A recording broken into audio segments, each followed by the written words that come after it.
Hi, this is Lao Wan reporting for 华尔街前线. China's annual two sessions will begin tomorrow on Tuesday, with Premier Li Qiang setting China's GDP growth target for 2024. Analysts predict that the target will likely be set around 5%. This comes after data released in January of this year showed China achieving 5.2% GDP growth, surpassing its goal of, quote, around 5% for 2023. The Associated Press published this number, and the IMF, that's the International Monetary Fund, forecasted this GDP growth number in May of 2023. In the AP's article reporting the 5.2% GDP growth rate, there was also mention that 5.2% growth took place in spite of persistent deflationary pressures, with consumer prices deflating for a third consecutive month in January. Some have challenged that number.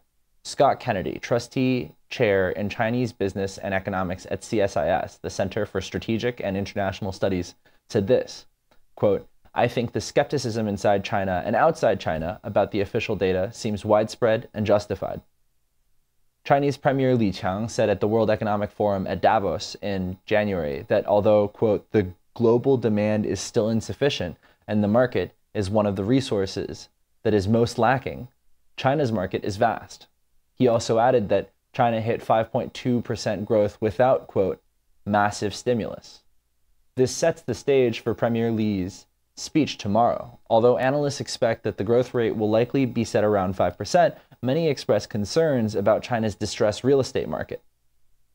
Time magazine, for example, published an article today titled, quote, "China's economic slump is here to stay," comparing the Chinese real estate market to Japan's real estate market, where prices fell for 2 decades after 1991. These comments at Davos suggest that the Chinese state may have no intentions to refloat the real estate market. The IMF also suggested in an early February article that the Chinese state was allowing real estate prices to fall in an effort to shrink the outsized influence of the sector on the Chinese GDP, writing, quote, "The authorities have appropriately focused on containing risks and helping the sector transition to a more appropriate and sustainable size. They took resolute action to rein in excessive developer borrowing and other property sector risks after the start of the pandemic." What impact this will have on the Chinese GDP more broadly in 2024 is unclear. It's possible that China will still aim for an ambitious GDP growth target, with emphasis on other sectors like manufacturing, consumer goods, and tech innovation to grow its domestic chip manufacturing market. A key factor of the slumping real estate market, as well as China's federal economic goals for 2024, is the role of local governments in the real estate market. Local governments gain most of their revenue by selling land leases to property developers, who would purchase the leases and develop the land with loans from private and public banks. As the Chinese real estate markets struggle and property development slows, this may present a serious funding challenge. Coupled with Chinese President Xi's ongoing corruption purges, it's unclear what recourses there is for local governments' funding prospects. Although some critics of China's economic policies, like Adam Posen, president of the Peterson Institute for International Economics, believe that the problems with China's economy may have long-lasting impacts. Posen published an article in Foreign Affairs titled, "The End of China's Economic Miracle: How Beijing's Struggle Could Be an Opportunity for Washington."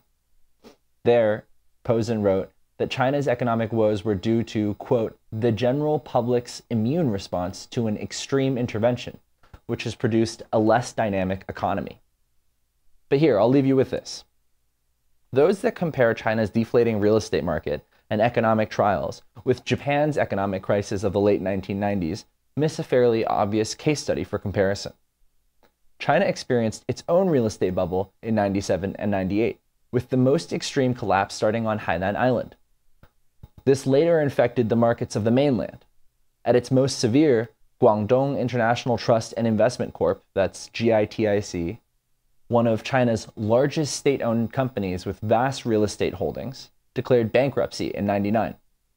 That year, China let one of its biggest enterprises fail, but according to state data, its GDP grew by 7.7% in 1999 and 8.5% the next year, 2000. This is all to say that China has its own playbook about how to readjust and respond to real estate bubbles. What's unclear is if it will return to its tried and true protocols. Many expect to learn more from Premier Li Qiang's speech tomorrow. Thank you guys so much for tuning in. This has been Lao Wan reporting for 华尔街前线.